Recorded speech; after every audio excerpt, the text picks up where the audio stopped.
Hare Krishna. Sorry, I forgot to record. So we were discussing that how Vedic education is very important. Why we need to learn these things properly. In Vedic education, the holistic understanding is given because it is getting recorded. So I'll start. I'll just revise again what we have discussed till now. The holistic understanding is given. So first, the purpose is uh, told. Why I have to study. So once you know the purpose, then anything you are studying, you will study in relation to that. And our activity is also in relation to that. So that makes things very easy for us to perform our actions. So that is how the Vedic education is given. So the purpose is what? I want to go back home back to God. So once that is clear, then any activity we are doing, we will do in relation to that. So even Stephen Covey, he has this start with end in mind. Start with end in mind means you already know the goal, and then based on that you start acting and doing all your things in life in relation to that. So that is the main purpose. So in Vedic, as now, if you ask any even devotee child, a 5 years old child also, what do you want to do? He says, I want to go back home, back to Godhead. He knows the purpose. At the age of 7, when he enters into Gurukul, then he is told, okay, what you have to do? You have to perform bhakti. And what is that? Anyabhilashita shunyam jnana karmadhanamatam anukulyena krishnarshunam bhakti ruttama. So from the beginning only he is not the same thing. But then all Bhagavad Gita, everything already they are given from the day one. And then after 20 years, what he will learn? He will learn the same thing. Anyabhilashita shunyam only. But then what happens? Anything he's learning, if he's learning mathematics, science, social geography, anything he's learning, he knows that I want to go back from back to it. That's why I'm learning all these things. But when it comes to modern education, no, we don't know the purpose why I'm learning. Only one thing we know that if I learn all these things, I'll get a good job and I'll make money. So I have to increase the economy. That's the reason I have to study all these things. So only purpose is to do sense gratification. Even that is also not clear because there are so many other purposes. They say, okay, you will get this, you will get this, and so many other things. So the purpose is not very clear in the what do you say, modern education, because of which there is so much confusion and people are so much unhappy. We will discuss why they are unhappy also, but this is the first thing we need to know. The goal should be clear. Now see, now also we are learning anyabhilashita shunyam. When we came initially in bhakti, the same thing we were learned, but now the understanding becomes more deeper. Same thing with Ayurveda also. In the first year of Ayurveda, when they enter the school, first day they will be taught Kapha, Vata and Pitta. And final year also they are taught Kapha, Vata, Pitta. But the understanding becomes more mature. We will explain. Like first what happens is the basics are very nicely cleared. And once the basics are cleared, then they are told to apply in a uh, some protected area, restricted area, and then they will apply in a universal level. So there are three levels like that. So, like say music, uh, you learn sarigama. What happens is the depth, the knowledge becomes more and more deeper. It becomes an application. You start living that knowledge. Whereas in modern education, it's only information. It's not any knowledge which transforms. So that is the main difference. So here, when we are explained all these things that are there in Bhagavatam, we know the purpose for what we are learning Bhagavatam. And that's why it becomes very easy for us to connect and to see, okay, why I have to learn the genealogical table of Doctor of Manu. So, daughters of Manu, why I have to learn about their daughters? Like one time Prabhupada went to one person's house, very big businessman, and then he went along with his disciples, and that elder person, he called all his sons, daughters, grandsons, granddaughters, and then he started introducing to Prabhupada. And Prabhupada said, oh, he is introducing his sex life. uh, of course, he wanted to teach his disciples, but the point here is that why we have to learn? The purpose is we want to develop Krishna Prem. That's why we have to learn these things. How will we get Krishna Prem? By learning the genealogical table of daughters of Manu? Because Supreme Lord appeared in many forms of Supreme Lord. They appeared in this family of Manu. That's the reason. So every daughter has given birth to either their grandson or son. Is like for Devahuti, son is only Supreme Lord. For other two daughters, their grandchildren are Supreme Lords. That's the reason.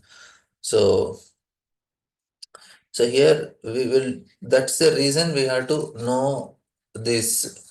By knowing these things, we'll achieve Krishna Prem. That is the secret of Bhagavatam. Like Bhagavatam is every shloka is describing about Radharani. We say, how is genealogical table of doctors of Manu is explaining about Radharani. So yes, this is also explaining about Radharani only.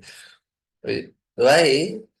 What happens is the language of Bhagavatam is apratyaksha. It is an indirect noun. Like we have three like Lakshana Vritti, Gauna Vritti, and Vengana Vritti. Vengana Vritti means like it's indirect meaning. So poetry is written in indirect meaning. Say if I want to, somebody came to meet me, and it is at night, now it became night 8 o'clock. Now I want him to go so that and now how should I tell him that leave my room? I want now if you can directly tell, just leave the room. 8 o'clock, finish. Or second way of telling is generally I take rest at 8 o'clock.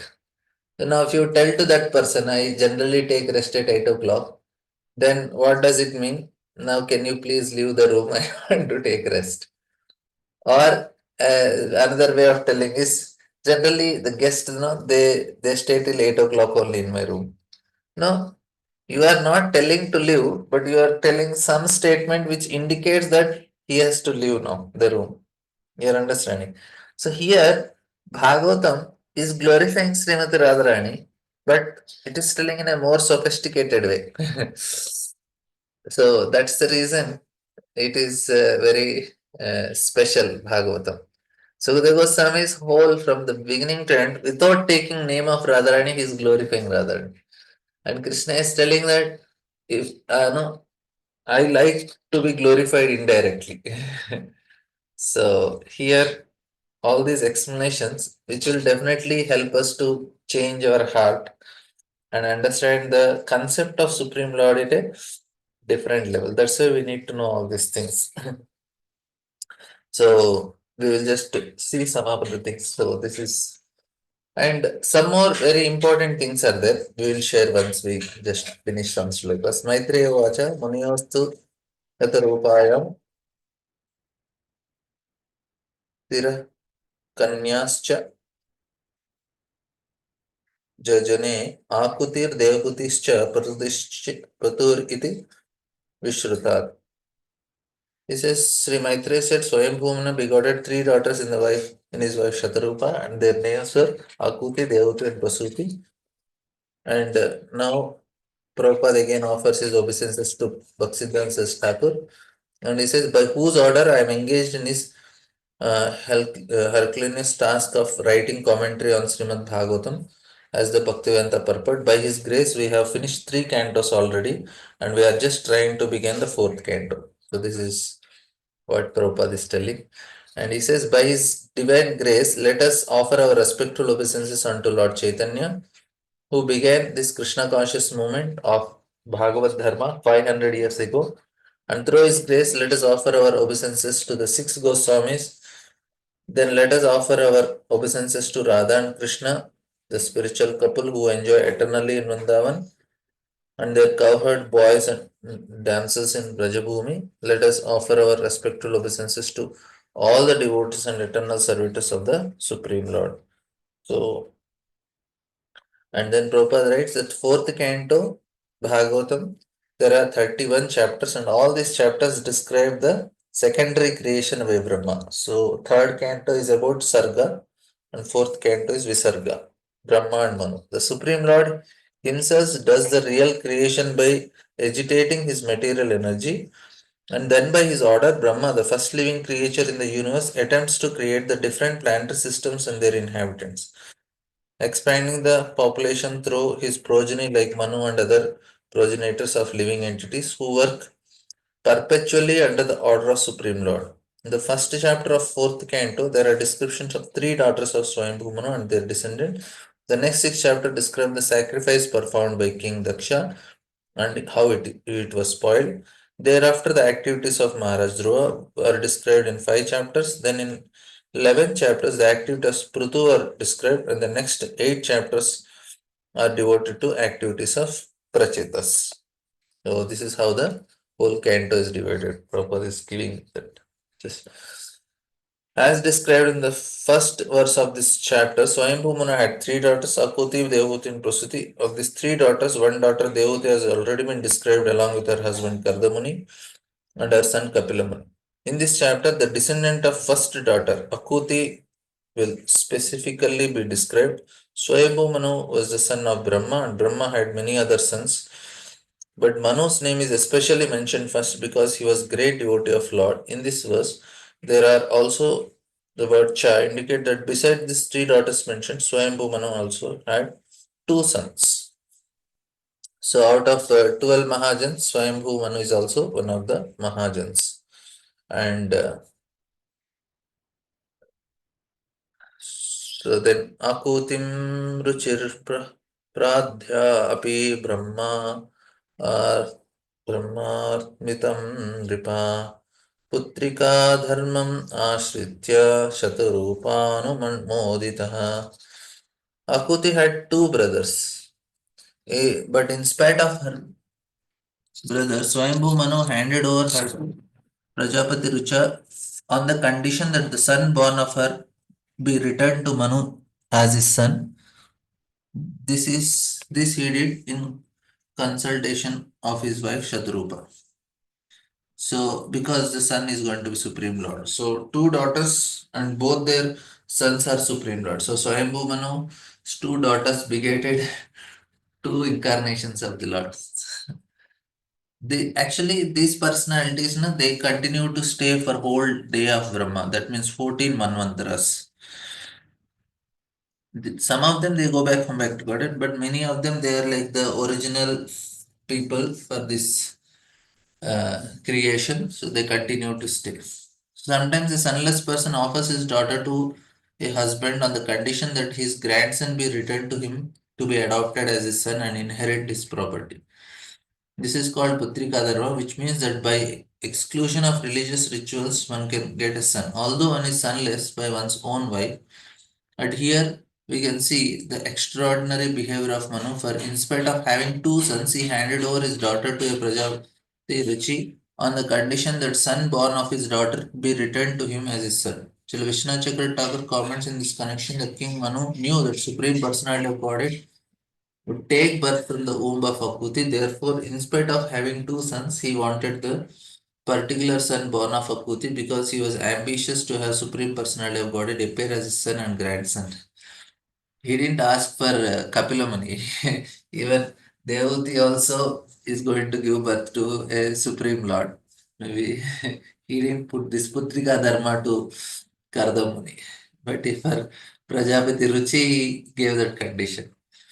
Manu is a lawgiver of mankind. Since he personally executed the Putrika Dharma, we must accept that such system may be adopted by mankind also. Thus, even though one has a son, if one wants to have a particular son from one's daughter, one may give one's daughter in charity on that condition. This is the opinion of Jiva Goswami. So, this is a very important point here that we want to be connected to Supreme Lord very closely. So, that's the great desire of Swayambhu Man. As a son, you get connected, as grandson, you are connected, but somehow I want to get connected. So, by having Supreme Lord as son, it will definitely help him to meditate on the Lord very intensely. So that's the reason you want to serve him in that way. Prajapati sa Bhagavan Ruchi sa Tasyam Ajijannat Maitunam Brahma Varchasvi Paramena Samadhina. Rishi, who was very powerful in his Brahmanical qualification and was appointed one of the progenitors of the living entities, begotten one son and one daughter by his wife Akuti. All these Prajapatis, even Swayambhu Manu also is son of Brahma. All these Prajapatis, the initial, the all whom he gave his Swayambhu Manu gave his daughter, and Devahuti gets nine daughters. All are sons of Brahma. So that time, this relationships as uncles, aunties, and all these things are little difficult. So we should not take it very seriously because if you take it that way, he is like father's brother because father is same. Father is Brahma only. So father's brother is like he's also like father only. So we don't marry now. But in that beginning of creation, so that rules are not applicable. The word Brahma Varchasvi is very significant.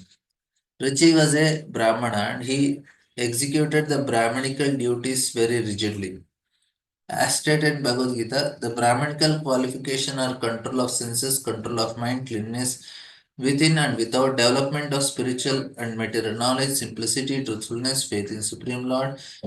There are many qualities which indicate a Brahmanical personality, and it is understood that Rishi followed all Brahmanical principles rigidly. Therefore, is specifically mentioned as Brahma Varchasvi, one who is born of a Brahmana father but does not act as a Brahmana is in the Vedic language called in Vedic language Brahma Bandhu and is calculated to be on a level of a Shudra and woman. Thus, in the Bhagavatam, we find that Mahabharata was specifically compiled by Vyasdev for Stri Shudra Brahma Bandhu. Stri means woman, Shudra means lower class of civilized human society, and Brahmabandhu means persons who are born in families of Brahmanas but do not follow the rules and regulations carefully. So, why these people are considered low is because they are attached to material pleasure. So, that's the only reason. And now Kali Yuga, by Kali Yuga, everybody is called Shudra, Kalo Shudra Sambhava because they are also attached to material pleasure. So now we cannot say, oh, women are low. Women are low, but Kali Yuga, everybody is low only. Why they are low? Not that because of the only one reason they are attached to material pleasure. Now, men are also attached to material pleasure. So, both are on equal level. In Kali Yuga, everybody is on equal level in one way because Kalo Shudra Sama, everybody is attached to material pleasure. But in Vedic times, because there are Brahmanas who are interested in Brahman, and that's the reason they're considered very superior. Now, who is interested in Brahman? Everybody interested in economic development. That's the thing. So we cannot, and that's why people in Kali Yuga are considered like the Shudras and Brahma Bandhus and all these things. And Prabhupada writes, they have no access to study of Vedas, which are specifically meant for persons who have acquired the Brahmanical qualifications. So unless they have this qualification, even if they read, they cannot understand anything. That is not possible only. Like so many people have translated Vedas into English and Russian and other languages. But interestingly, no matter how much they translate and read, they cannot understand because this is not an information. A person need to perform sufficient austerities to get access to them. I may have all information, but it not make anything change in my life. Person continue to remain having the same materialistic mentality and he will remain at the same level of consciousness even if he reads them. But if he properly get that realization, then that makes a difference. So that's why Vedic literature cannot be understood unless one has developed the Brahmanical qualification. It is regrettable Therefore, that persons who have no Brahminical qualification have never been trained under bona fide spiritual master, nevertheless comment on Vedic literatures like Srimad Bhagavatam and Puranas. For such persons cannot deliver their real message. So this is the point Prabhupada is also trying to make us understand. See, because they don't know how to give education. Say, for example, uh, a person is studying astrology. Astrology, Rahu, Ketu, and all these planets and everything is explained in the beginning. And after many years, he is going to study the same thing. He's not going to study different things. He's what happens for him is he start relating to this planets and all as a person, and he can very clearly understand how the influence is happening. But in modern education, that type of thing is not there. They feel, array, like say, okay, we'll take example of Bhagavad Gita. It will be easy for you to understand. In Bhagavad Gita, what are the five subjects? Ishvara, Jiva, Prakriti, Kala, Karma. Okay. So these are the five subjects of Bhagavad Gita. You all know. You all completed your Bhakti Shastra. Now, okay, now is it that first chapter is talking about Ishvara, second chapter is talking about no Jiva, third chapter Prakriti, fourth chapter Kala? No, it is not like that. From the beginning only, all things are explained. If you are explaining Jiva, then you are explaining Jiva in relation to Prakriti also, Karma also, Kala also, Ishvara also. So the interconnection, it is developed in that way. It is not just okay, you are giving that's a modern education, they will feel confused. Right? You can write proper chapters and just sort out now which chapter, which no, you will not get like that in Vedic education. You will we will get a holistic way of education. You know the purpose first, then then you start educating. Then you will understand. So here we are learning Bhagavatam. Now it is not that okay, everything systematically arranged. This systematic arrangement is completely compared to the modern way of education. Information, all the history is properly written. No history was never written in Vedic subject. Only some Puranas are there and Mahabharata is only because only things connected to Krishna and some important events which are going to help everybody to learn some important lessons in their life. Only those things are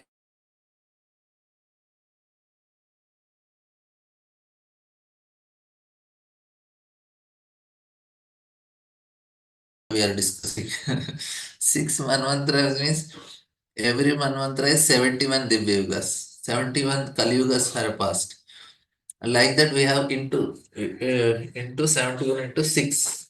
So that many Kali Yugas are over. That many Satyuga, Treta Yuga, all the full one Mahayugas are over. Then uh, that is what is happening and that we are discussing now. And why it is so that means history is not stored. Britishers they came and wrote Indian history. Indians didn't write Indian history because we don't write only. That is not needed. There is never a culture of writing biographies and histories in India because whatever important events they are only written, which will help once change the value system of a person and his consciousness and the heart. So that is why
Oh, I'm sorry, actually, uh,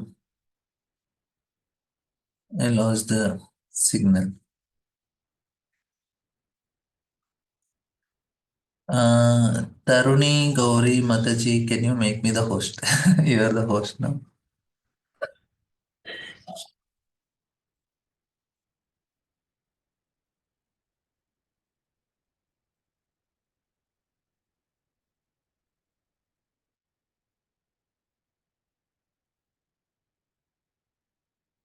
Yes, Gail Mataji, you had some question?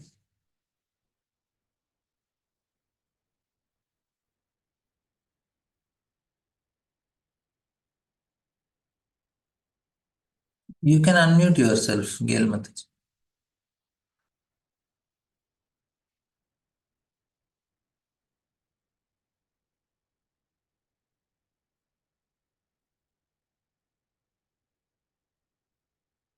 You have some question, Mataji? You can unmute. Okay.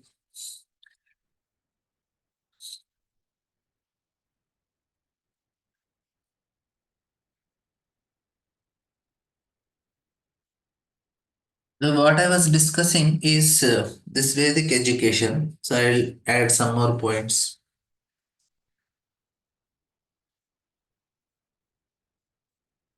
So there is a question.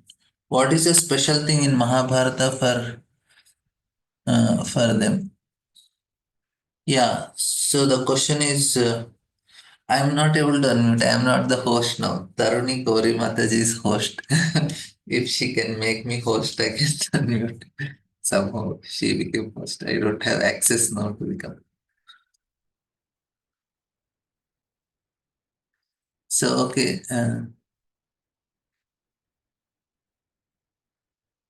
So there is a question. We'll answer the question. So Mahabharata was specifically compiled by Vyasdev.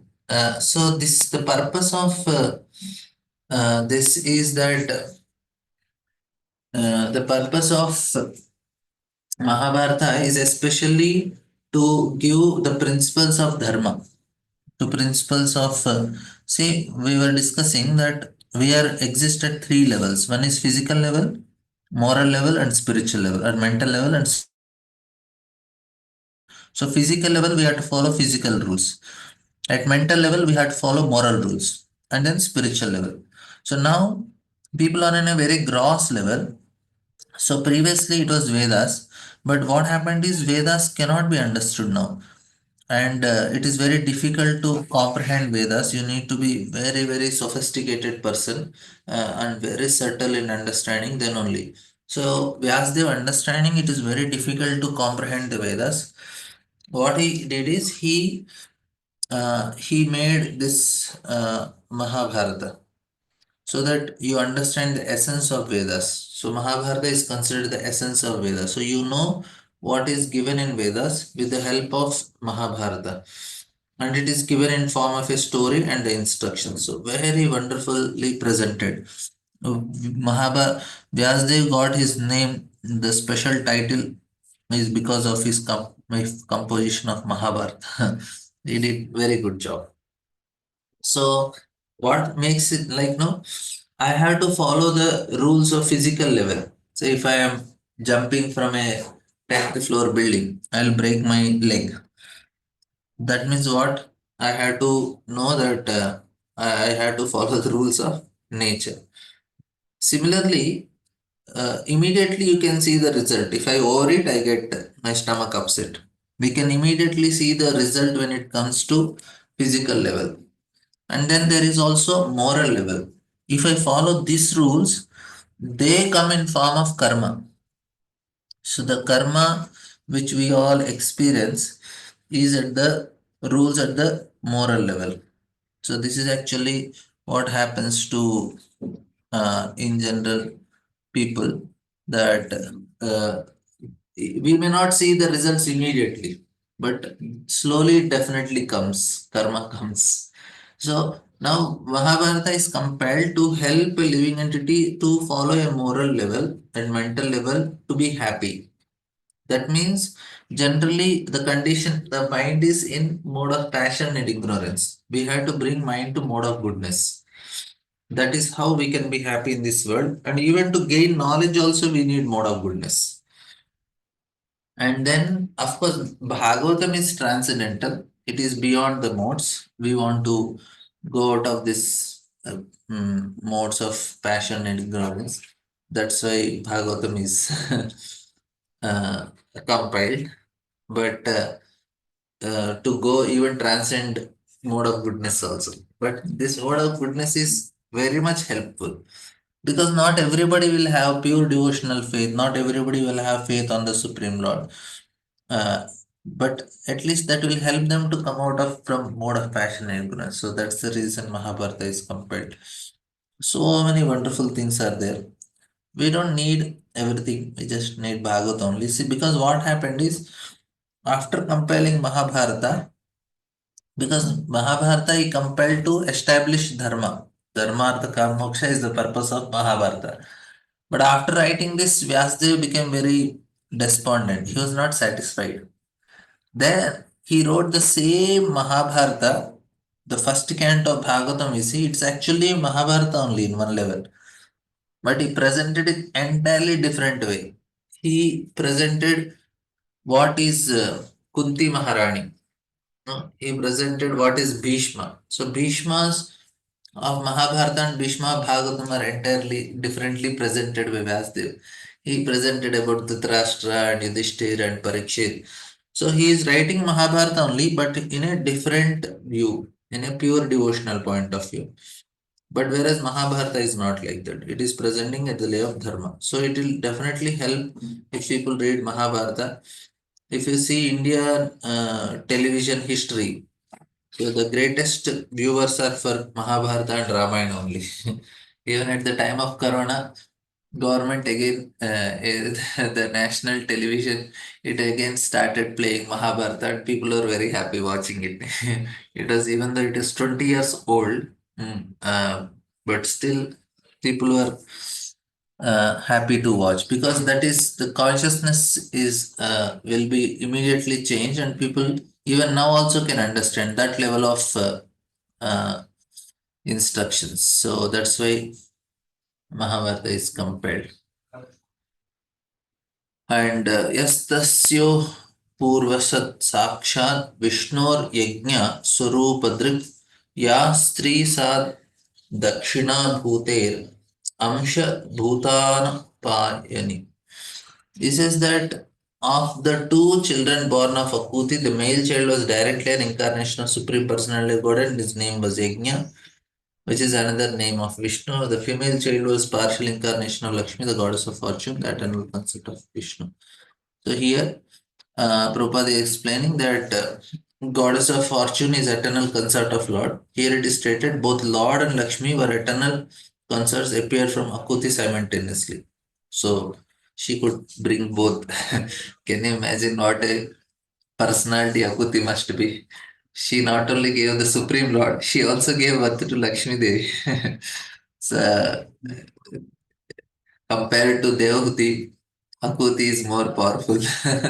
She could give birth to Lakshmi. Both Lord and his consorts are beyond this material creation, as confirmed by many authorities. Narayana Paravakta. Therefore, their eternal relationship cannot be changed. And Yajna was born of Akuti, later married the goddesses of fortune. So,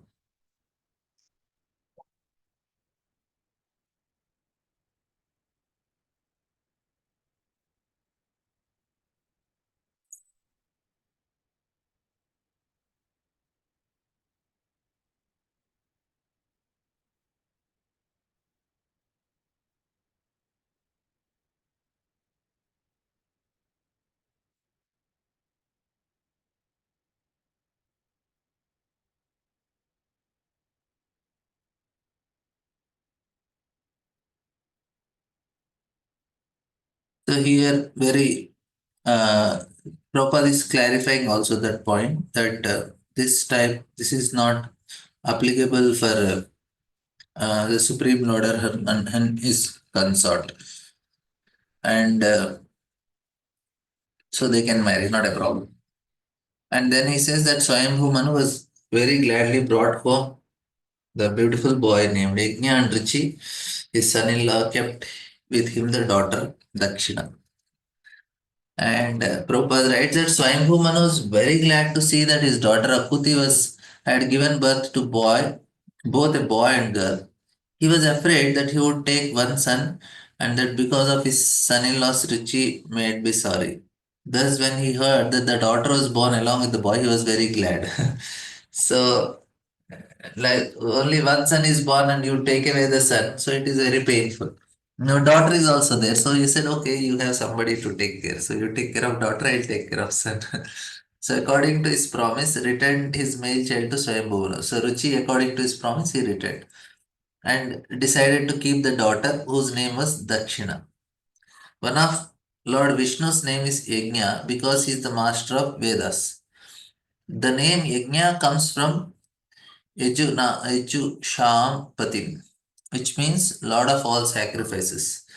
In the Yajurveda, there are different ritualistic prescriptions for performing yajnas, and the beneficiary of all such yajnas is the Supreme Lord Vishnu. Therefore, it is stated in Bhagavad Gita, Yajnartha Karmanaha. One should act, but one should perform one's prescribed duty only for the sake of Yajna or Vishnu. If one does not act for the satisfaction of Supreme Personality of Godhead, or if one does not perform devotional service, then there will be reactions to all one's activities. It does not matter if the reaction is good or bad. If our activities are not dovetailed with the desire of the Supreme Lord, or if we do not act in Krishna conscious, then we shall be responsible for the results of all our activities. There is always a reaction to every kind of action, but if actions are performed for yajna, there is no reaction. Thus, if one acts for yajna or the Supreme Personality of Godhead, one is not entangled in the material conditions, for it is mentioned in the Vedas and also in Bhagavad Gita that the Vedas and Vedic rituals are all meant for understanding the Supreme Personality of Godhead, Krishna, from the very beginning. One should try to act in Krishna consciousness that will free one from the reactions of material activity. So this is very, very important thing. I will try to explain. So here what it is explained is that uh, like we have to perform our activities. See, we are not doing karma yoga. Nishkam karma yoga is that you perform an activity and you offer the result to Krishna. But we don't do like that. What we are doing, we are directly doing it for Krishna. So there is a quite a lot of difference in it. We should not get confused. Say now, because first thing what we do in bhakti is we change our identity first. We say we are servant of Krishna. And no, it's not that morning I am servant of Krishna, evening I am not servant. No, whole day I am servant of Krishna. Today also I am servant of Krishna, tomorrow also I am servant of Krishna. Say if I am servant of Krishna, for whom I should work? I should work for Krishna. So that is the first point. So I am servant of Krishna, I serve Krishna. So that is the first thing. That means whole day I am meant to serve Krishna. But because of my anarthas, I am not able to do 24-hour service to Krishna. So that is the main point. We are supposed to serve Krishna 24 by 7, but because of our conditioning, we are not able to serve Krishna 24 hours a day, right? Because of anarthas. Otherwise, I am always servant of Krishna. We all agree with this. But when it comes to Karma Yoga, Nishkam Karma Yoga, first is they identify themselves as I am a Brahmana, I am a Kshatriya, I am a Grihastha, I am a mother, I am a father, I am a son, I am a daughter, I am. So we have an identity, and then I will fulfill my duties in that identity. Oh, I am a wife now, so I will do the duty of a wife. I am a husband, I have to do the duties of my husband. I am a father, I am a son. I will do the duties and offer the result to Krishna. So this is the main difference that you do your duty according to Varnashrama and offer results to Krishna. But when it comes to bhakti, we don't identify ourselves as any of these things. We identify first as a servant of Krishna And now Krishna is telling, okay, do a service as a mother. Okay, I will do as a service of mother. Okay, do service as a daughter. Okay, service as a do service as a sister. Do service as a wife. And then Krishna says, okay, enough, enough. Now you do something else. Now I am doing it, not that I do it because Krishna's servant I am. So Krishna gave me the role of a mother now. Krishna gave me the role of a father now. So that's why I do it for some time. And then when Krishna changes, I am okay with that. So I am more attached to pleasing Krishna than the role I am playing here. I am just playing this role because it is my role is only one role. I am servant of Krishna, and Krishna told me to act as a mother, act as a husband, and I am doing it. That means whole day I am doing it for Krishna only. But whereas in Karma Yoga, you identify first is I am servant, I am a husband now, and I have to take care of my wife. I'll do all the duties of husband, and in the day and morning and end, Kayena vacha manasendriyeva buddhyatmanava prakriti swabha karo vichya sagalam brasmai narayana samarpayami. I offer the results to Krishna. I want to, that means there is a separate identity for myself. But in Bhakti, it is not like that. So, this is the main difference. And that means what happens? Whole day our activity is yajna. But in Karma Yoga, they have to separately take time to perform the yajna. They also do their work as yajna because they offer sacrifices. If we don't do yajna, then we become entangled because of the activities which we are performing in that state. If we don't do things in terms of yajna, then we get entangled. That means we have to bear the fruits. Yajna basically is like payment. If I am enjoying, I have to pay for it.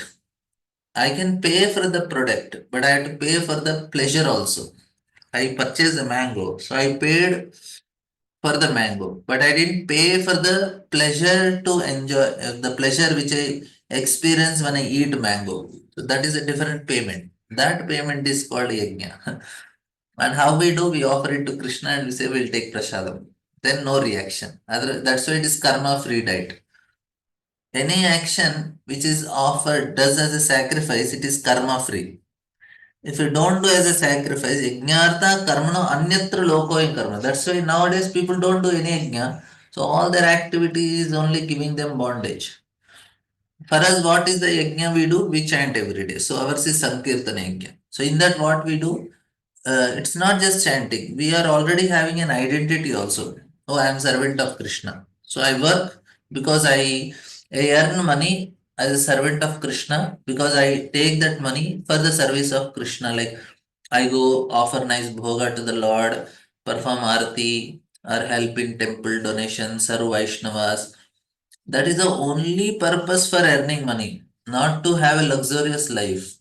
If we are earning money for luxurious life, then we are getting entangled.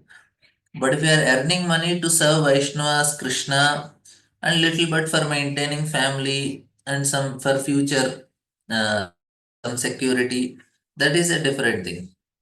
Not to live a very luxurious and comfortable life. That is not actually recommended. Then we will get entangled. So we have to live in terms of we have to live our life as an yajna. So then only it works. So I have explained also the process of yajna, how the sacrifice. If you are doing activity in ignorance, it will fructify. If you are doing activity in knowledge, then there is only no, the seeds are getting burnt. So this is actually what is happening to our actions. So please understand the very clear difference between Karma Yoga and Bhakti Yoga. We are not doing Karma Yoga, we are doing Bhakti Yoga. So we don't offer results to Krishna, we only do it for Krishna. So there is a quite a lot difference in that. Right? So then it happens that lot of the ritualistic performance of Yajna later married Dakshina, who was anxious to have the personality of Godhead as her husband. And in his wife, the Lord was also very much pleased to beget 12 children. So Prabhupada is writing, an ideal husband and wife are generally called Lakshmi Narayana. To compare them to the Lord and the goddess of fortune, for it is significant that Lakshmi Narayana are forever happy as husband and wife. A wife should always remain satisfied with her husband, and a husband should always remain satisfied with his wife. In the Chanakya Shloka, the moral instruction of Chanakya Pandit, it is said that if a husband and wife are always satisfied with one another, then the goddesses of fortune automatically comes. In other words, where there is no disagreement between husband and wife, all the material opulence is present and good children are born. Generally, according to Vedic civilization, the wife is trained to be satisfied in all conditions, and the husband, according to Vedic instructions, is required to please the wife with sufficient food, ornaments, and clothing. So, this is the standard. It says that there is no disagreement between wife and husband. All material opulence is present and good children are born. And this is very rare nowadays. There is so much disagreement that the percentage of marriage the survival is only becoming less. Previously there is no question of survival. Now the survival is becoming very less. Actually it is nobody's fault. It's a time is like that, so we cannot blame because of women or men. It is because of the system is like that. There is no training. No, who can be blamed? The boy is not trained, girl is not trained, so they don't know. They know only one training. The training is that we want to enjoy in this world. Because the whole education system is only telling how to enjoy. Then what happens is, then the higher principles are not taught only. Even the you somehow cheat and do something but get your job and money. So the principles are not taught only. So what they will do? It is becoming very, very chaotic and dangerous. Nowadays, how the children they are so much into alcohol, boozing, smoking, drugs, and from school times only children are doing all these things. Now, when they become they become big and they get jobs, how much and then they marry, how much their marriage will survive. Now only their mind and senses are so contaminated, so polluted, they don't know what is right, what is wrong, and they just know only sense gratification. And they are seeing all these movies and all where they promote very nicely. And because my human tendency is to go for negative direction, and anything you show in negative, people will be easily attracted, especially the children's mind. And then what happens? Complete disagreement between husband and wife, and no material opulence and no good children. That is actually what is happening. Well, Prabhupada, generally, according to Vedic civilization, a wife is trained to be satisfied in all conditions. That means even if a husband is very poor, wife is satisfied.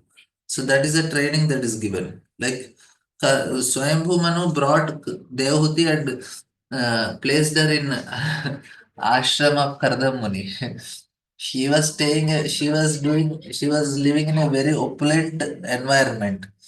She was living in a palace with all maid servants and all.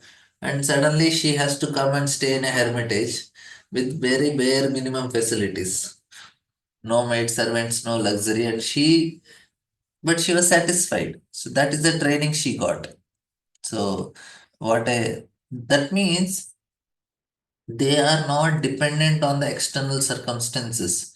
Internally, they have very high values that makes them satisfied. So internal values make us satisfied, not the external conditions what we are in. This is the very important point to understand that no matter how much external things I may have, internally my values are not very high, then obviously I cannot be happy. And here I cannot be satisfied also. The training is training giving the values. So, and the husband, according to Vedic instructions, is required to please the wife with sufficient food, ornaments, and clothing. So, these three things woman is need. Thus, then, if they are satisfied with their mutual dealings, good children are born. In this way, the entire world can become peaceful. But unfortunately, in this age of Kali, There are no ideal husbands and wives. Therefore, unwanted children are produced, and there is no peace and prosperity in the present day world. So children are not able to trust the parents only because they don't have any high values to live in life. And now children, they don't have very close connection to parents. Then what happens? They feel that loneliness and insecurity and end up in bad habits. And the 12 boys born of Yajna and Dakshina were named Tosha, Pratosha, Santosha, Bhadra, Shanta, Idapsti, Idama, Kavi, Vibhu, Swana, Sedavi, and Rocha. During the time of Swayambhu Manu, their sons all became the demigods collectively named the Tushitas. Marichi became the head of the seven rishis. Yajna became the king of the demigods Indra.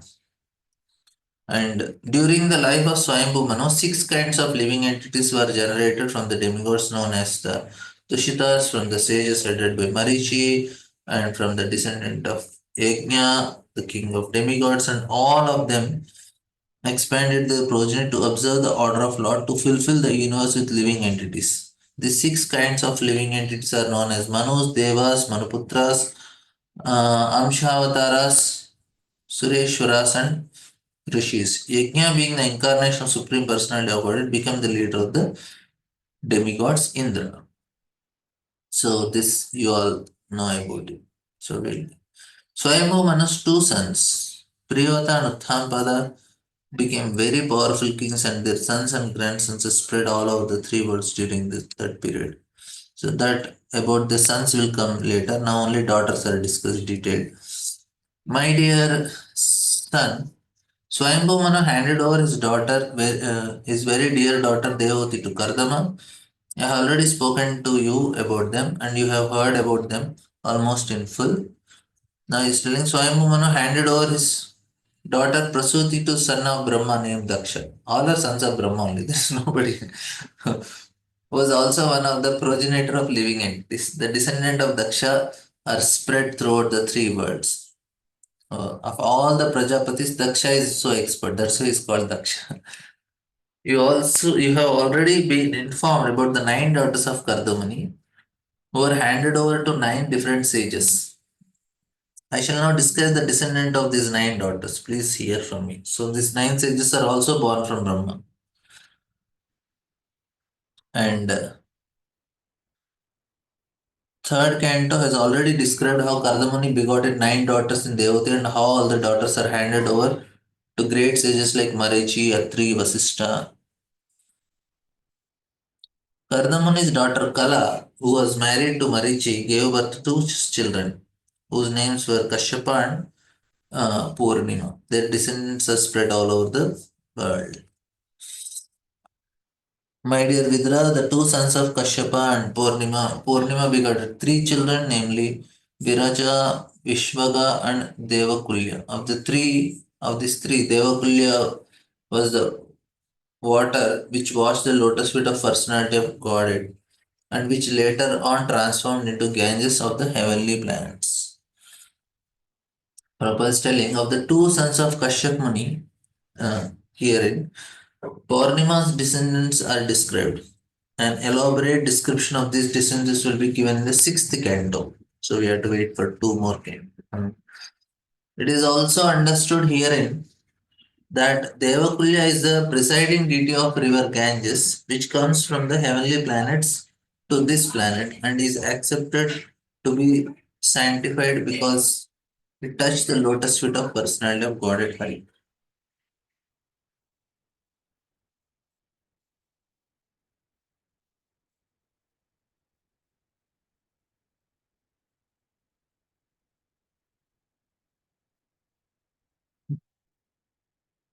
So I'm really sorry not able to share screen. Tomorrow I'll try to settle this issue. And I think Taruni Mataji may not know how to make me host. So not an issue. Tomorrow I'll take the questions. We'll just take one more nice purport. Actually, this is okay, very big purport. So we will continue our discussion tomorrow. So if any questions you have in the chat box, I can answer. I,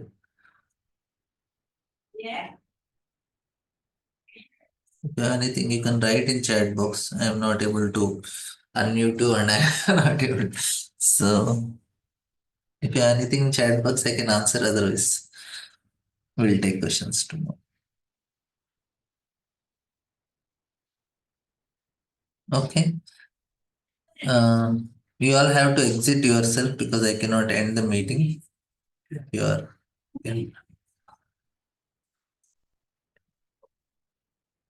Okay, there is a question. What is the result of Karma Yoga? Karma Yoga, you'll be free from karma, and then we will be able to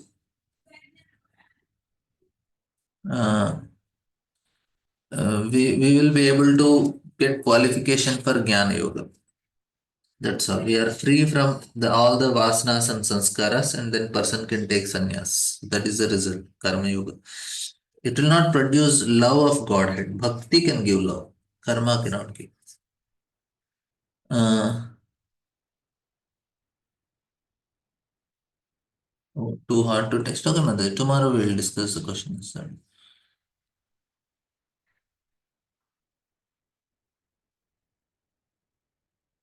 Uh, Sitala Hari Priya Mataji. Yeah, I will send you the. You can send me message personally. I'll send you the link of Bhakti Vigyan Maharaj class. You can attend that conceptual study of Bhagavatam. And could you explain about titling? I didn't understand the question, bro. Okay, why the third canto is mentioned as status quo? Oh, that I also don't know, bro. I will just check, refer and tell why it is called that name. I'm not sure.